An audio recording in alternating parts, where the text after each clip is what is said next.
malam Bapak Ibu dan rekan-rekan semua. Selamat datang di siaran langsung yang dipersembahkan oleh Majelis Pendidikan Kristen di Indonesia yang berkolaborasi dengan Bara Digital Ministry. Senang sekali pada malam hari ini kami bisa berjumpa dengan rekan-rekan semua di dalam kesempatan yang istimewa ini. Malam ini kita akan bersama-sama belajar sebuah topik yang sangat relevan dan menginspirasi, yaitu Finding the Joy in Teaching. Di tengah berbagai tantangan dalam dunia pendidikan, bagaimana kita sebagai pendidik dapat tetap menemukan sukacita dalam mengajar. Materi akan dipaparkan oleh Ibu Shirley Puspitawati sebagai pengurus harian bidang 6 internasional di Majelis Pendidikan Kristen di Indonesia. Sebelum kita memulai, mari kita bersatu dalam doa. Kami bersyukur Tuhan atas kasih dan penyertaan-Mu yang senantiasa nyata di dalam kehidupan kami. Terima kasih untuk anugerah-Mu yang memampukan kami untuk berbagi, belajar bersama dalam semangat pelayanan di dunia pendidikan. Kiranya Tuhan yang memberkati pembicara, khususnya Ibu Shirley Puspitawati, Tuhan yang akan membagikan pengetahuan, pengalaman, dan inspirasi bagi kami semua. Berikanlah hikmat dan kelancaran dalam setiap perkataan yang disampaikan sehingga menjadi berkat bagi setiap pendengar. Kiranya juga melalui acara ini banyak pendidik yang semakin dikuatkan untuk mengajar dengan cinta, kasih, kesabaran, dan semangat melayani sesuai dengan kehendak Tuhan. Ini doa dan syukur kami di dalam nama Tuhan Yesus. Amin. Selamat malam rekan-rekan pendidik Kristen di seluruh Indonesia. Sungguh bersyukur pada kesempatan hari ini saya boleh diajak untuk berbagi, bagaimana Tuhan telah menginspirasi berbanyak hal dalam kehidupan saya, terutama dalam perjalanan saya sebagai seorang pendidik. Ketika MPK Indonesia mengajak saya untuk ambil bagian dalam pelayanan yang luar biasa ini, ada sebuah topik yang menggelitik yang untuk membawa diri saya untuk, saya juga ingin membagikan bagian ini ya kepada rekan-rekan pendidik, karena memang hal ini yang terus-menerus dipertanyakan, terus-menerus menjadi kerinduan bagi semua orang, bukan hanya seorang pendidik, tetapi seluruh orang di seluruh dunia. Bagaimana memang kita menemukan kebahagiaan atau sukacita dalam profesi kita, terutama dalam perjalanan kita sebagai seorang pendidik. Saya ingin berbagi apa yang boleh saya alami di sini, dan kiranya ini boleh memberikan inspirasi kepada rekan-rekan pendidik dan juga bisa dibagikan, bisa dipersaksikan, dan juga bisa berbagi dampak yang positif di komunitas, di tempat manapun teman-teman berada. Izinkan saya berbagi sedikit mengenai bagaimana saya menemukan kebahagiaan dalam perjalanan saya sebagai seorang pendidik. Teman-teman, kalau ditanya ya, ini sebuah pertanyaan yang jawabannya mungkin jutaan variasi jawaban, ya. Kalau ditanyakan, apakah kamu bahagia? Apakah kamu tahu definisi kebahagiaan itu? Pertanyaan ini, teman-teman sekalian, teman-teman pendidik, saya dapatkan kurang lebih 10 tahun yang lalu. Sebuah pertanyaan yang tidak pernah saya lupakan dalam kehidupan saya. Dalam setengah perjalanan saya, ini sudah hampir 2 dekade gitu ya. Dalam perjalanan dekade pertama saya sebagai seorang pendidik, saya berjumpa dengan seseorang yang luar biasa. Hamba Tuhan yang Tuhan kirim untuk bertanya pertanyaan ini ke dalam kehidupan saya. Beliau adalah John Detoni. John Detoni adalah seorang hamba Tuhan yang mendedikasikan dirinya ke dalam dunia pendidikan Kristen. Beliau juga telah menerbitkan buku yakni Nurture That is Christian. 10 tahun yang lalu saya berkesempatan terlibat dalam pelayanan ICIA Ministry bersama beliau. Dalam kesempatan waktu itu kami makan malam bersama dengan beliau dan istrinya, Carol Detoni. John bertanya kepada saya, "Shirley, in your life as a teacher, are you feeling happy?" Pertanyaan sederhana, Saya sampai ingat scene-nya gitu ya, di ruangan mana, saya di posisi mana, saya pakai baju apa, saya masih ingat, karena pertanyaan itu tidak pernah bisa saya lupakan sampai sekarang. Lalu saya berefleksi, sampai hari ini pun. Kadang-kadang saya mengingat momen yang luar biasa ini yang ditanyakan kepada diri saya. Am I happy? Saya tertegun sejenak, lalu saya bertanya sebenarnya, why do you ask these questions, John? Beliau lalu menceritakan apa yang terjadi dalam kehidupannya, lalu bagaimana dia melihat saya, bagaimana antusiasme saya ketika mengambil bagian dalam pelayanan yang dia bawa ke Indonesia saat itu. Dalam diskusi tersebut, berproseslah saya untuk menemukan jawaban, am I really happy in my life? Saya berefleksi, teman-teman, dalam perjalanan kehidupan saya. Ketika saya mempersiapkan bagian ini, saya refleksi ya, ketika pertama kali saya menjadi seorang guru. Perjalanan saya, kalau teman-teman lihat itu di bagian kiri atas, itu pertama kali, tahun-tahun pertama saya menjadi seorang guru. Waktu itu ya, masih bawa buku, papan tulis, gitu ya. Lalu dalam perjalanan saya di foto di kanan, di bawah, atau tengah bawah, itu awal mula saya juga terlibat dalam pelayanan di MPK Indonesia. Oh teman-teman, ternyata Tuhan membawa saya bukan hanya mengajar di sebuah sekolah, tetapi memperluas jaringan saya untuk boleh ambil bagian di pendidikan Kristen di Indonesia. Dan ternyata Tuhan tidak berhenti membawa saya ke dalam sebuah perjalanan yang lebih berkelok-kelok lagi untuk sampai saya terlibat dalam gerakan pendidikan di Indonesia yang lebih luas lagi. Perjalanan ini berliku bukan tanpa gejolak, bukan tanpa hambatan, yang saya dapat bukan hanya dalam diri saya, tetapi dalam komunitas di sekeliling saya. Dan perjalanan ini masih akan terus. Dan sekali lagi, bertanya dalam diri saya, orang-orang juga bertanya, Shirley, are you really happy with all these kind of challenges in your life? And I know the road is not easy for you. Ya, ada yang tidak suka dengan dirimu, proyekmu gagal, ya, ada yang berbicara tentang dirimu, gitu ya. Teman-teman tidak suka dengan hasil kerjamu. Itu perjalanan-perjalanan yang lumrah dalam kehidupan. Ya, dan itu akan terus pertanyaannya, kamu tetap bahagia nggak sebagai seorang pengajar, sebagai seorang pendidik? Perjalanan saya, teman-teman. Perjalanan saya yang mungkin juga dicari, yang sedang dijalani oleh banyak orang. Mungkin saat ini juga dijalani oleh Yulan tadi ya, moderator kita. Mencari di manakah sebenarnya kebahagiaan? Di manakah saya bisa berproses? Apakah saya akan mencapai kebahagiaan?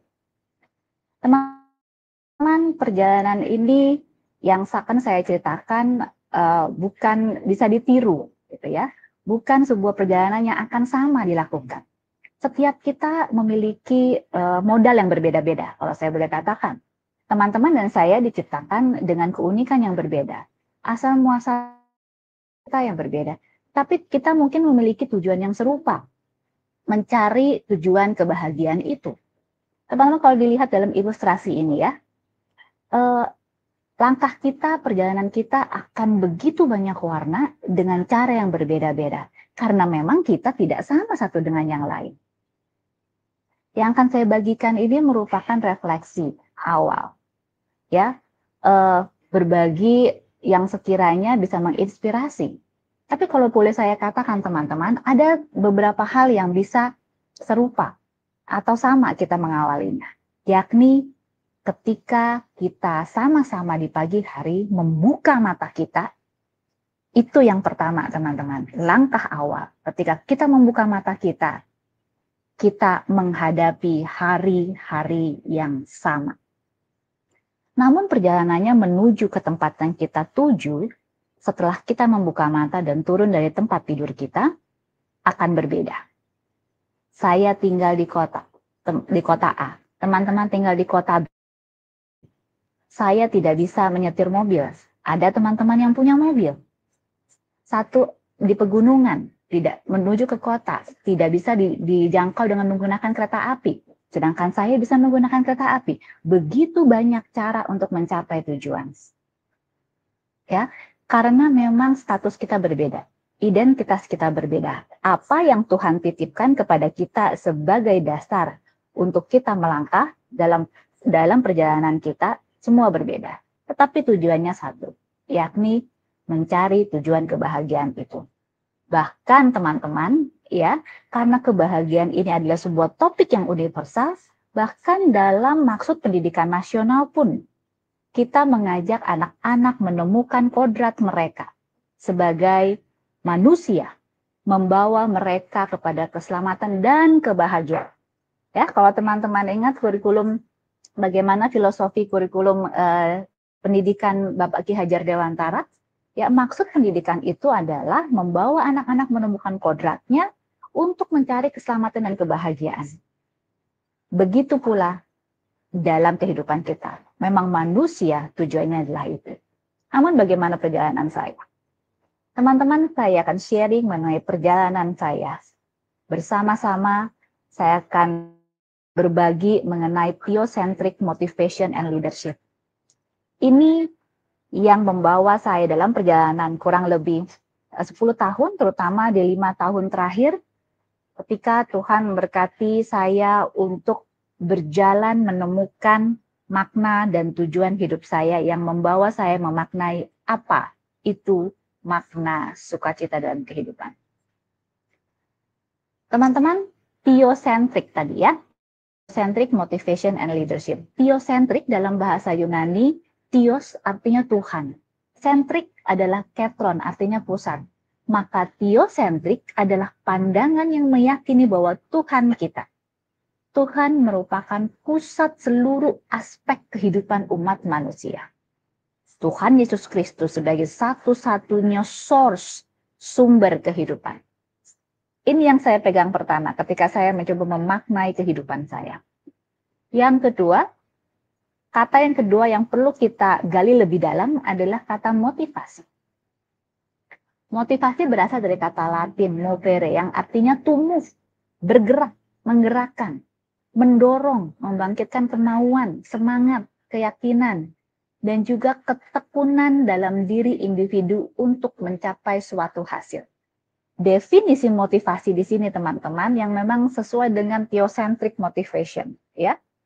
Bukan hanya menggerakkan dan mendorong, tetapi memunculkan sebuah keyakinan dan ketekunan untuk mencapai suatu hasil. Ada dorongan lebih untuk mencapai bendera yang di atas itu ya. Harus lompat, harus mengejar, harus jatuh bangun. Tetapi kita tekun setia untuk mencapai suatu hasil. Tekun setia untuk berpusat kepada Kristus yang menjadi source dalam kehidupan kita. Motivator teosentris terpanggil untuk mengintegrasikan sisi spiritual kita dan juga sisi motivasi yang tepat dalam proporsi yang seimbang. Theocentric motivation dan leadership memiliki sebuah statement bagi kami.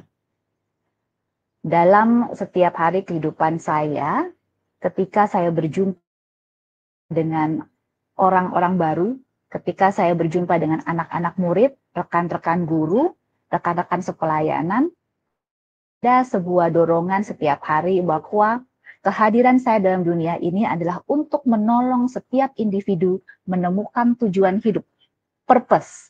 P yang pertama, purpose, dan potensi terbaiknya, talentanya, potensinya, sehingga setiap individu dapat belajar dan berkarya dengan penuh gairah, is passionate. Kalau teman-teman melihat kata-kata yang berwarna merah, ini adalah 3P yang menjadi modal saya, yang menjadi resources saya, sumber daya yang saya miliki untuk saya menjalani keseharian saya dan merasakan sukacita tersebut. Sekali lagi ya, menolong setiap individu menemukan tujuan hidup, purpose, potensinya. P, ketika purpose dan potensial ya, bersama itu akan menimbulkan gairah, passion.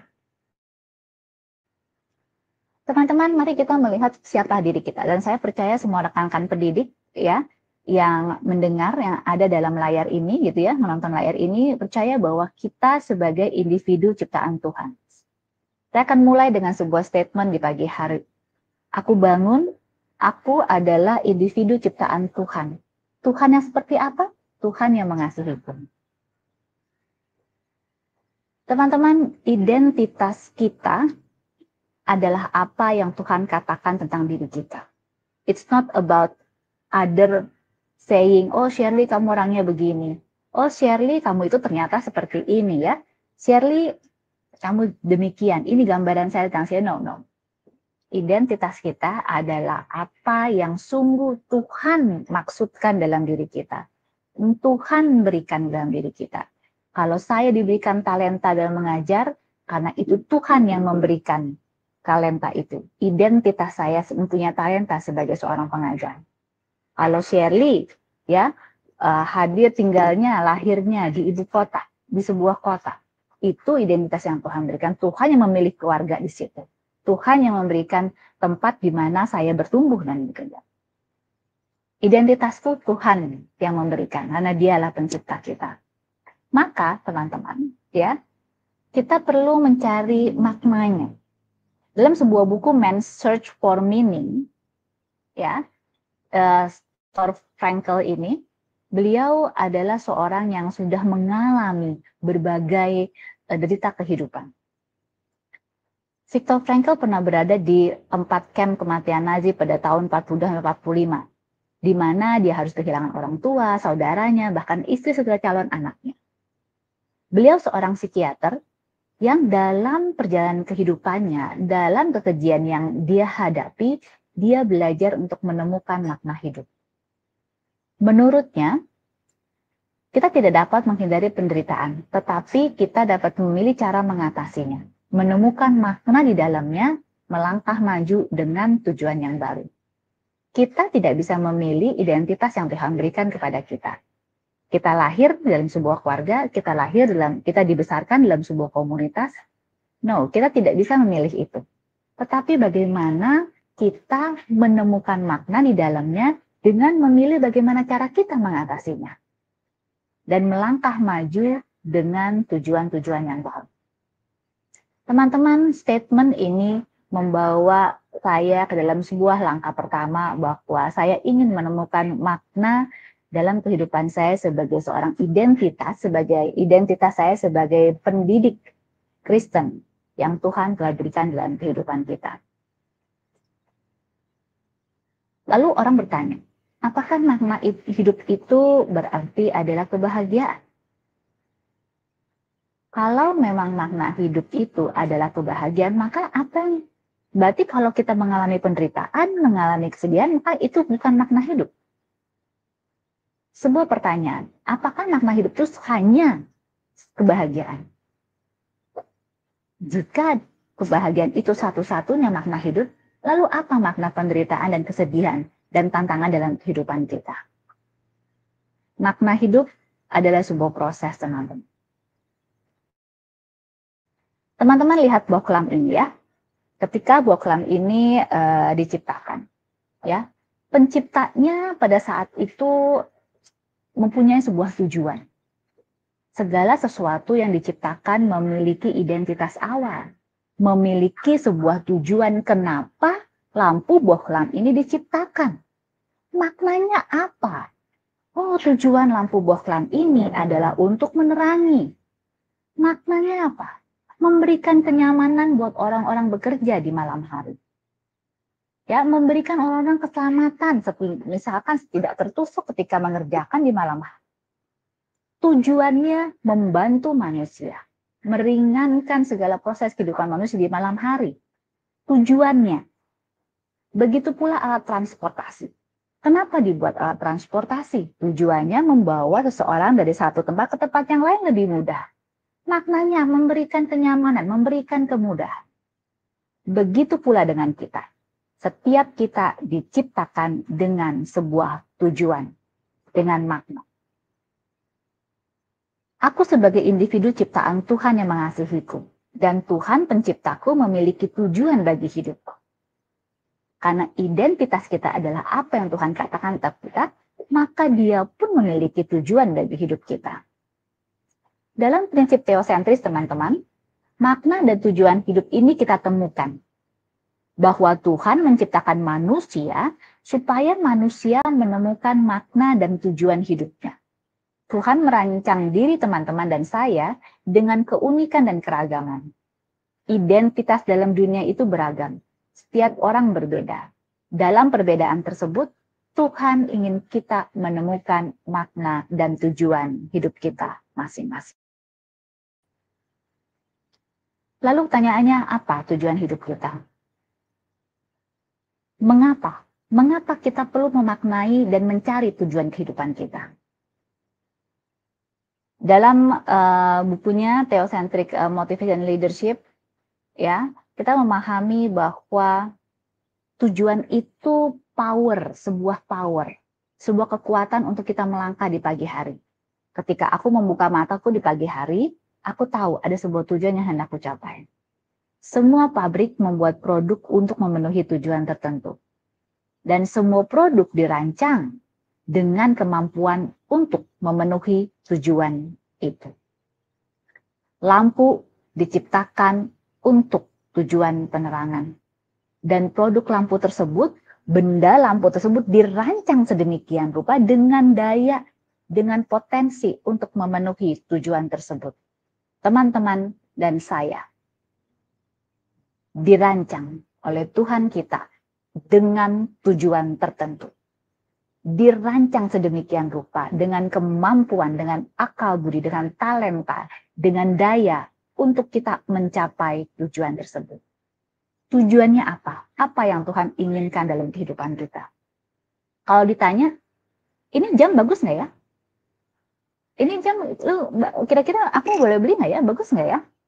Teman-teman, ketika kita melihat jam tersebut, apa yang hendak kita lihat dari jam tersebut? Tujuan dibuat jam ini apa? Ketika kita melihat bahwa tujuan jam ini adalah untuk menunjukkan waktu. Apakah itu cukup? Apakah sudah sesuai dengan makna dan rancangan pembuatan jam tersebut? Jika ya, maka jam tersebut berfungsi sesuai dengan identitasnya. Atau ketika jam tersebut hanya sebagai aksesoris belaka, apakah jam tersebut sesuai dengan tujuan dibuat? Baik atau tidak, sebuah produk tersebut dilihat dari tujuannya. Dan bagaimana daya kemampuan dari jam tersebut untuk mencapai tujuannya. Teman-teman, tujuan kehidupan kami, tujuan kehidupan saya secara khusus adalah untuk mengenal Tuhan dan membuat Tuhan semakin dikenal. My purpose is to know God and make God known. Dalam pemahaman kami sebagai theocentric motivator dan leaders, teman-teman, tujuan hidup saya adalah untuk mengenal Tuhan dan bukan hanya memperkenalkan Dia, tapi juga kasih-Nya, rancangannya melalui setiap perkataan beserta perbuatan kita. Ada tingkatan-tingkatan teman-teman untuk bagaimana kita mendapatkan hidup yang penuh makna. Mungkin nanti saya bisa sharing di kemudian hari ya teman-teman. Tahapan yang berproses dalam kehidupan saya bukan hanya kita dimulai dari mengenal Tuhan. Kita menyembah Dia sebagai seorang pencipta kita. Ketika Tuhan telah mengasihi kita, Tuhan melayani kita terlebih dahulu, maka kita juga melayani sesama. Tapi ujungnya rahasia hidup penuh makna adalah ketika kita bisa menikmati dan membagikan kasih dan kebaikan Tuhan kepada orang-orang di sekeliling kita. Kepada rekan-rekan guru dan terutama kepada anak-anak didik yang Tuhan titipkan kepada kita.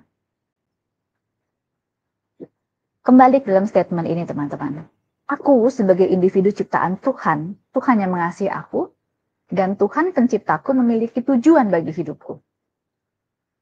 Melalui apa?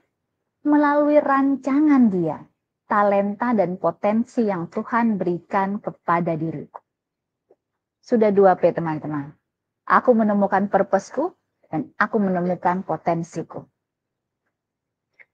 Bagian yang kedua, teman-teman, secara cepat saya ingin sharingkan apa itu menjadi potensi. Ketika kita bangun, kita tahu ya sudah punya purpose. Lalu kita menyadari bahwa, Tuhan, aku bangun dengan identitasku sebagai seorang pendidik. Potensiku, aku memiliki potensi. Yang Tuhan sudah unwrap itu dibukakan dalam komunitas saya.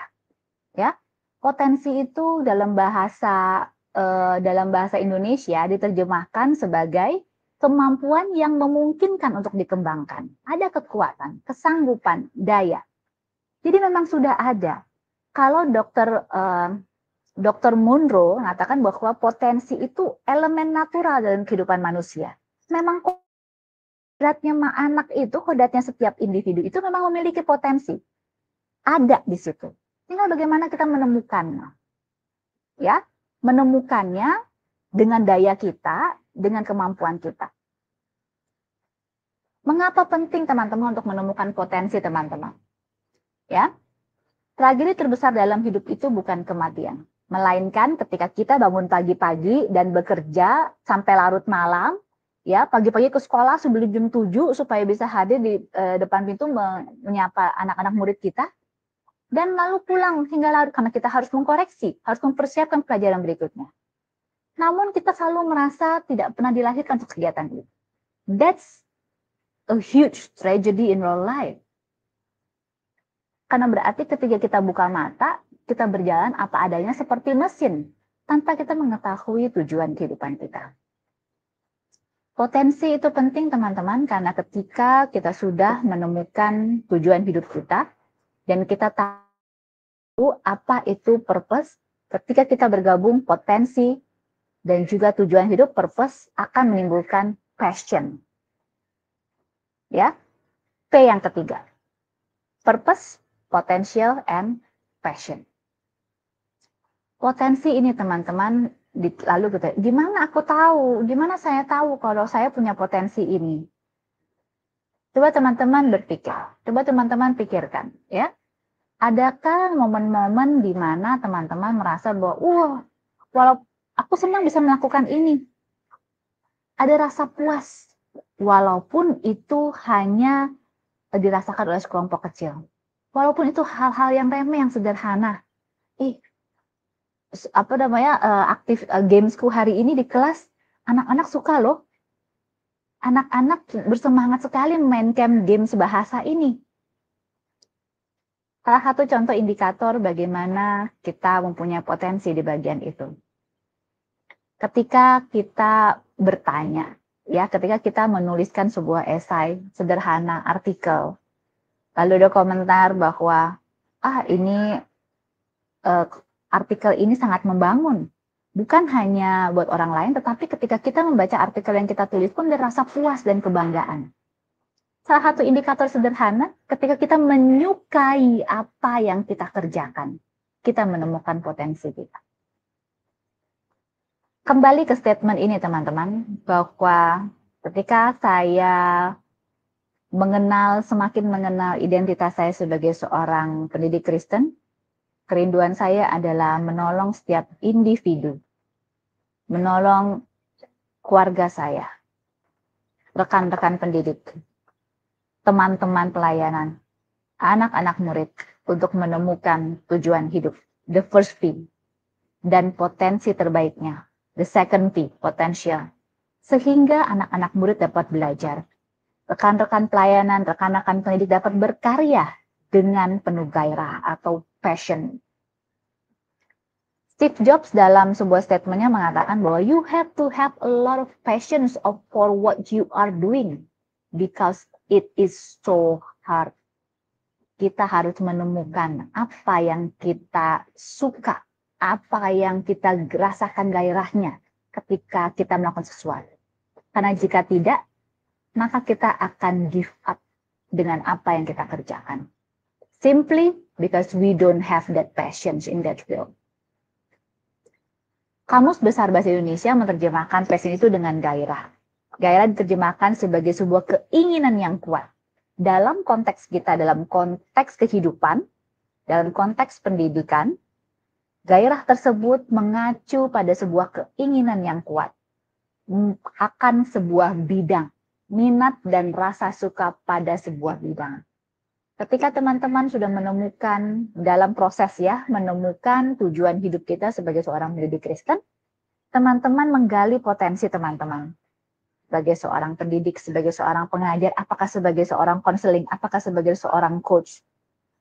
Ya, dan tujuan dan potensi ini bergabung menjadi satu, menimbulkan passion, sehingga teman-teman memiliki ketekunan untuk berjuang. Walaupun ada hambatan dalam perjalanan kita.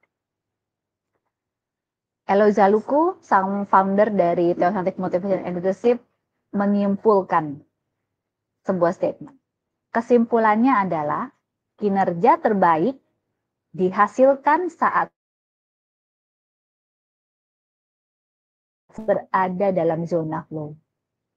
Mengenai hal tersebut, Kak Eloy mengatakan bahwa gairah muncul ketika seseorang mengerjakan sesuatu dengan tujuan yang benar sesuai dengan bakat alaminya. Tujuannya tepat nggak? Ini sebuah jam tangan, tujuannya benar nggak untuk menunjukkan waktu? Sesuai nggak dengan daya yang ada? Sesuai nggak dengan jarumnya? Sesuai nggak dengan baterainya? Ya, teman-teman, begitu pula dengan kita. Ketika kita mengajar, tujuannya tepat nggak? Apakah kita mengajar karena kita mau menikmati kasih Tuhan dan membagikan kasih-Nya lewat perkataan dan perbuatan kita? Bakat teman-teman, potensi teman-teman bersifat given, diberikan. Diberikan Tuhan kepada setiap orang secara unik dan berbeda-beda. Apakah ada bakat yang lebih superior dibandingkan yang lain? Tidak ada. Setiap bakat pada dasarnya baik dan memiliki potensi untuk mengukir sejarah. Teman-teman, kembali kepada 3P. Ya, perjalanan saya menemukan 3P ini. Purpose, potential, and passion. Sekali lagi, teman-teman apakah sudah menemukan tujuannya? Teman-teman apakah sudah mendapatkan dan menyadari potensi yang teman-teman miliki? Bergairahlah, hidupkan passion. Bangunlah di pagi hari dengan sebuah tujuan. Dengan menyadari dan mensyukuri setiap bakat, setiap talenta yang Tuhan berikan kepada diri teman-teman. Dan ketiga, bekerjalah dengan penuh semangat. Karena kau memiliki tujuan, karena kau memberdayakan potensimu, dan biarlah itu menjadi ketekunan bagi diri teman-teman untuk mencapai tujuan sehari-hari kehidupan kita sebagai seorang pengajar. Berdampaklah di dalam kelas kita. Teman-teman, kembali ke pertanyaan awal, di mana kebahagiaan? Mari kita berproses. Langkah awal kita setiap pagi hari ini sama. Membuka mata kita. Dengan melihat bahwa hari ini saya punya tujuan. Saya siap merayakan talenta yang Tuhan titipkan kepada kita di sekolah pada hari ini. Saya ingin membagikan karya tersebut kepada anak-anak didik saya. Saya ingin mempersiapkan pelajaran besok lebih baik lagi dari hari ini. Saya siap membuat perubahan dalam kehidupan anak-anak kita. Wah, gairah itu muncul, teman-teman. Ya, gairah itu muncul. That's the start of the joy of your life. Itu awal mula bagaimana kita bisa sedikit demi sedikit merayakan, menikmati sukacita bersama dengan Tuhan. Teman-teman, kembali di awal, theosentrik, berpusat pada Tuhan. Tuhan kita itu source itu sumber. Everything else itu resource, yang lain itu sumber yang tersedia. Tapi modal yang tersedia itu resource.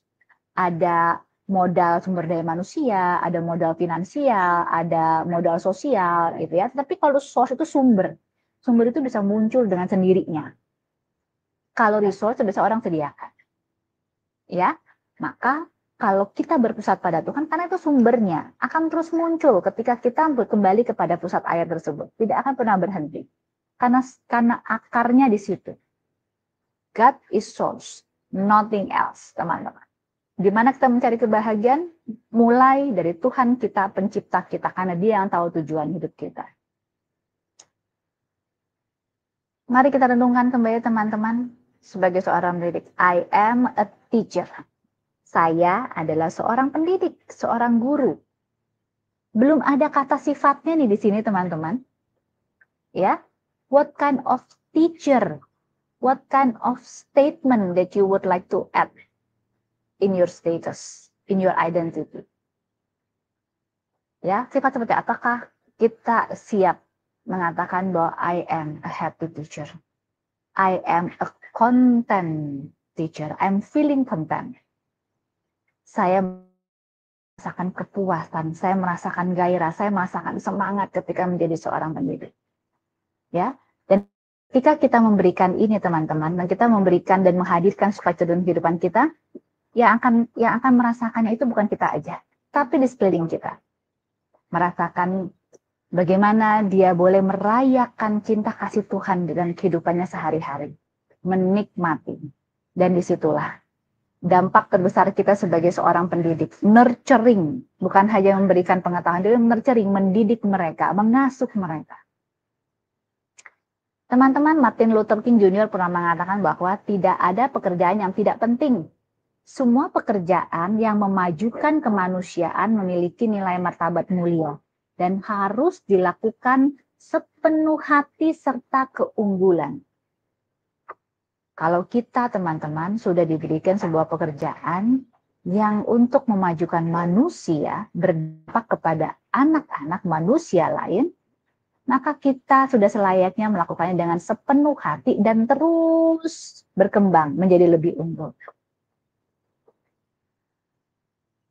Live by Nigel by J.R.R. Tolkien, seorang filsuf juga ya. Saya kutip dari bukunya Theocentric Motivation and Leadership, sebuah statement yang indah, bekerja adalah ibadah. Artinya, lakukanlah segala sesuatu seperti Anda melakukannya untuk Tuhan, bukan untuk manusia. Dengan tujuan to know God and make God known. Untuk mengenal Tuhan, mengetahui apa isi hati Tuhan dalam kerjaan kita, dan membuat dia dikenal. Setiap karya kita, sekecil apapun, berharga di mata Tuhan dan akan tersimpan di kekekalan. Teman-teman, ketika kita menyambut siang dan malam dengan sukacita, maka kita memiliki alasan untuk bahagia. Rasakan ini teman-teman, dalam setiap ketika kita buka mata, ketika kita mau tidur, ada sukacita.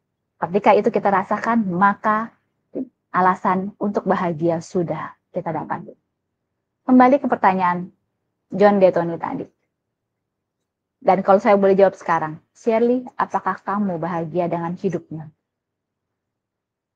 Saya akan mengatakan dengan statement seperti ini teman-teman.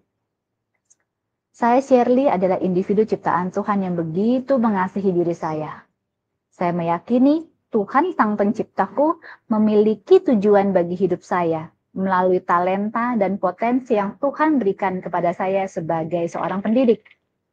Saya bekerja dengan penuh gairah untuk lebih mengenal Tuhan, mendalami makna dan tujuan hidup, dan menjadikan Tuhan semakin dikenal melalui karya kehidupan. Dan ya, saya puas dan saya bersukacita senantiasa. Sekiranya teman-teman refleksi perjalanan hidup saya dalam menemukan kebahagiaan boleh menjadi inspirasi. Mari bersama-sama teman-teman untuk lebih mengenal Tuhan Pencipta kita. Karena Dia yang memberikan identitas ini, Dia yang memiliki tujuan bagi kehidupan kita. Dan dalam perjalanannya, biarlah Tuhan yang menjadi sumber segalanya bagi kita. Mari kita terus menggali makna dan kekuasaan kita dalam perjalanan sebagai seorang pendidik. Demikian sharing saya. Terima kasih, Yulan. Sungguh luar biasa sekali, Bu Shirley. Kami sangat berterima kasih atas sesi yang penuh wawasan ini. Sudah menginspirasi kami untuk tidak hanya menjadi pendidik yang lebih baik, tapi juga menemukan kembali makna dan sukacita di dalam mengajar. Terima kasih telah membagikan pengalaman dan pengetahuan yang sangat berarti. Sekarang saatnya kita memasuki sesi tanya jawab. Pertanyaan pertama, bagaimana menjaga semangat dan antusiasme di dalam mengajar, terutama ketika kita menghadapi hari-hari yang sulit, Bu? Ya, terima kasih. Pertanyaannya sederhana tapi jawabannya agak susah gitu ya. Sekali lagi bahwa setiap kita memiliki perjalanan yang berbeda-beda, ya. Apa yang menjaga semangat dan antusiasme kita itu memang harus kita temukan. Ketika kita bangun di pagi hari, ketika kita memiliki tujuan, kita tahu hari ini kita mau ngapain, ya. Dan ketika kita membuat statement positif dalam kehidupan kita, hari ini saya akan berdampak buat murid-murid saya. Hari ini ketika saya akan menemui anak-anak didik saya yang mungkin akan menimbulkan, let's say, emosi, ya kan biasa gitu ya, hari-hari yang sulit gitu ya, mungkin ada rekan kerja. Teman-teman, kita balik ke awal tadi ya, bahwa makna hidup itu ditemukan ketika kita bisa secara bertahap mengatasi hambatan-hambatan yang ada.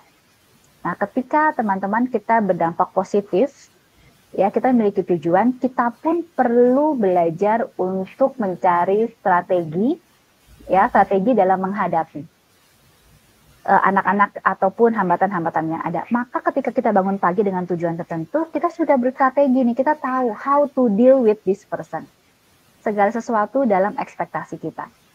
If I meet this kind of challenges, then I will. Maka saya akan begini. Karena itu sebuah perjalanan. Ketika ada perjalanan di masa lalu yang tidak enak, kita budayakan kegiatan refleksi dan kehidupan kita. Tadi saya mengalami ini. Nanti kalau saya bertemu dengan kejadian seperti ini lagi, maka saya harus berstrategi yang berbeda. Ketika kita refleksi, kita mendapatkan sebuah strategi, maka ketika kita bangun di pagi hari dengan tujuan yang positif, dan kita menemukan hambatan yang sama, kita sudah tahu nih strateginya apa.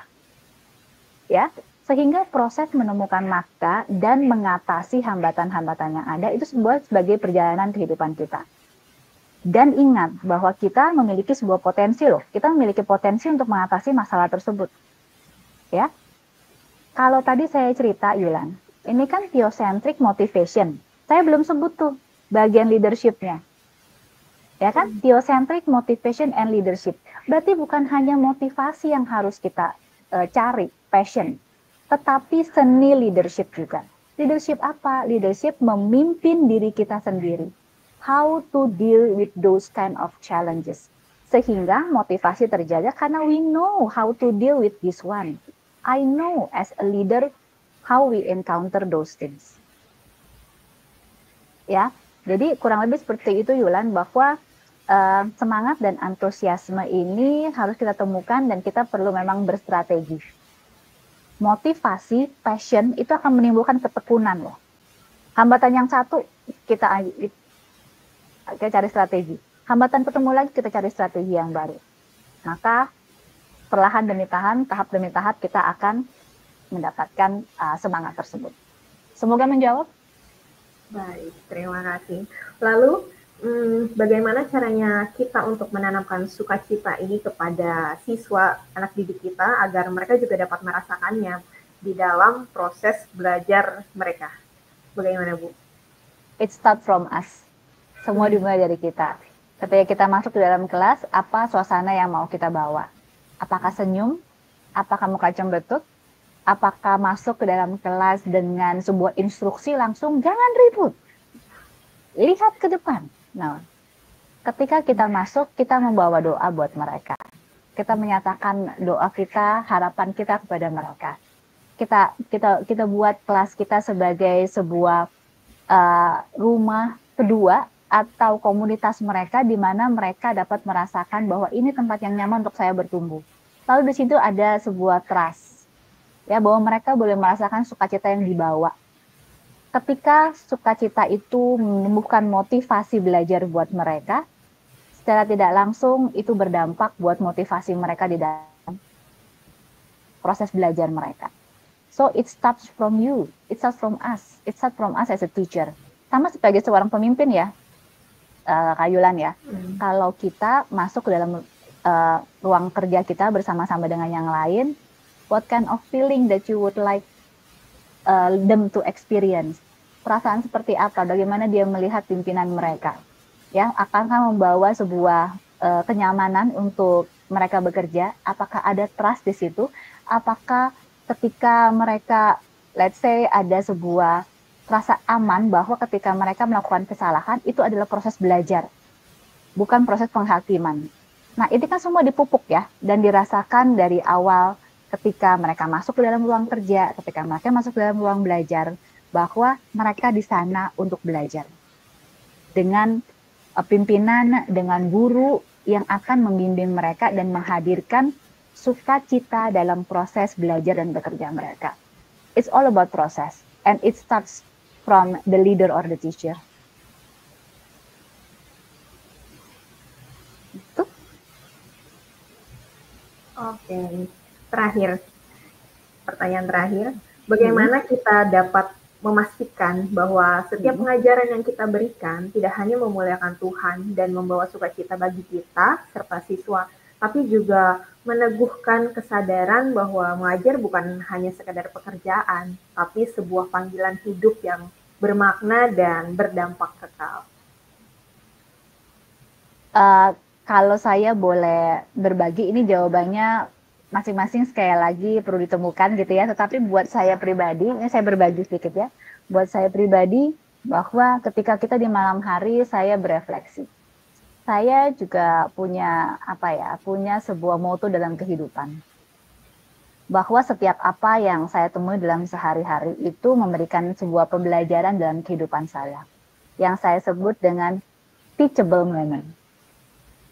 Ya, bahwa ketika saya menghadapi apapun dalam kehidupan saya, itu adalah waktu di mana saya mencoba memahami apa yang Tuhan kehendaki dalam kehidupan saya. Maka ketika ini hadir dalam kehidupan saya, dari langkah saya misalkan harus ketinggalan kereta, ya, itu ada sebuah makna, ada sebuah refleksi yang bisa saya dapat. Oh, teachable moment saya bahwa saya tidak tadinya tidak boleh tuh angkat telepon dulu. Harusnya saya masuk dulu ke dalam taksi, saya angkat telepon di taksi. Nah, itu hal-hal kecil yang sederhana tetapi buat saya teachable.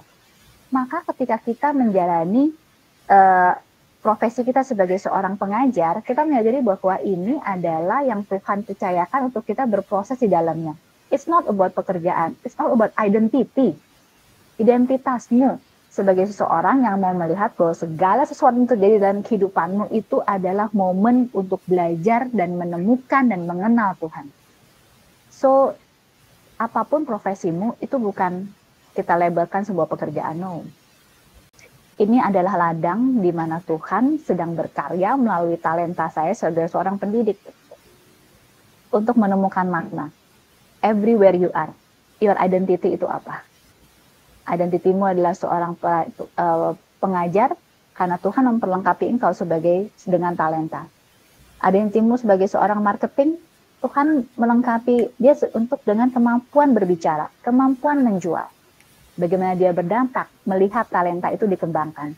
It's not about buat pekerjaannya, tapi memang bagaimana kita menghidupi sehingga kita menemukan makna dalam keseharian kita. Semoga menjawab, Dylan. Baik, terima kasih Bu Shirley. Sebelum kita mengakhiri siaran langsung malam hari ini, kami dengan hormat memohon kepada Bu Shirley untuk memberikan closing statement serta doa penutup. Kami persilakan. Teman-teman, mari kita sekali lagi berjalan bersama untuk mensyukuri talenta yang Tuhan berikan kepada kita sebagai seorang pendidik. Tuhan punya tujuan ketika Dia menciptakan kita. Tuhan yang memberikan potensi dan talenta dan bakat daya untuk kita temukan. Dan mari bersama menghidupi itu semua dengan terus menjalani hari-hari dengan sukacita, dengan penuh gairah, sehingga kebahagiaan itu dapat kita rasakan bukan hanya untuk kita loh ya, tetapi untuk komunitas di mana Tuhan sudah percayakan kita ambil bagian. Dan biarlah orang-orang lain pun juga boleh merasakan sukacitanya hidup dalam Tuhan dengan Tuhan sebagai pusat kehidupan kita. Demikian, Yulan. Dan saya mengajak setiap kita untuk kita berdoa Kita mensyukuri apa yang Tuhan telah berikan dalam kehidupan kita. Mari kita bersatu dalam doa. Tuhan, kami bersyukur kalau kami boleh berefleksi tentang kehidupan yang Tuhan berikan dalam kehidupan kami. Tuhan menciptakan kami dengan tujuan tertentu. Tuhan yang tahu apa talenta, bakat yang Tuhan mau percayakan kepada kami sehingga kami dapat menemukan tujuan hidup kami. Tujuan hidup yang Kau siapkan bagi kami. Dalam perjalanan kami ya Tuhan, biarlah kami terus mengingat kepada Tuhan sebagai sumber segalanya. Sumber kami mengasah keterampilan kami, sumber kami mencari tahu tentang diri-Mu, sumber di mana kami boleh berkeluh kesah, sumber di mana kami mendapatkan hal-hal baru. Engkaulah sumber dalam segalanya. Tuhan, izinkan kami ketika kami berjalan, berproses mencari tujuan hidup kami, makna hidup kami boleh mengasah keterampilan kami, potensi kami dengan sebuah ketekunan. Sehingga ya Bapa, kami boleh berkarya, kami boleh belajar dengan penuh semangat, penuh gairah, penuh hasrat untuk membagikan kebahagiaan ini buat orang lain.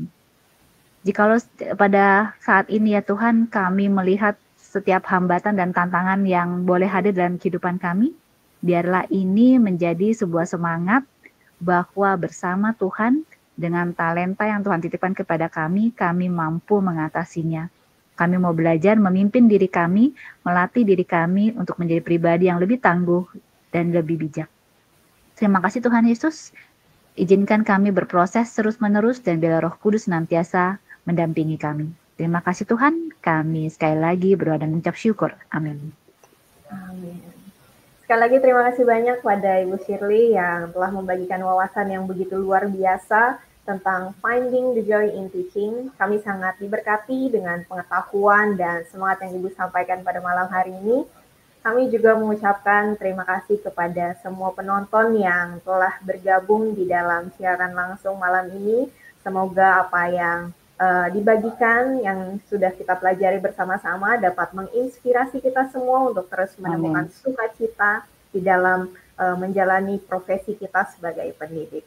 Terima kasih Ibu Shirley. Jangan lupa untuk terus mengikuti siaran yang lainnya yang menarik yang akan mendatang. Tuhan memberkati setiap kita.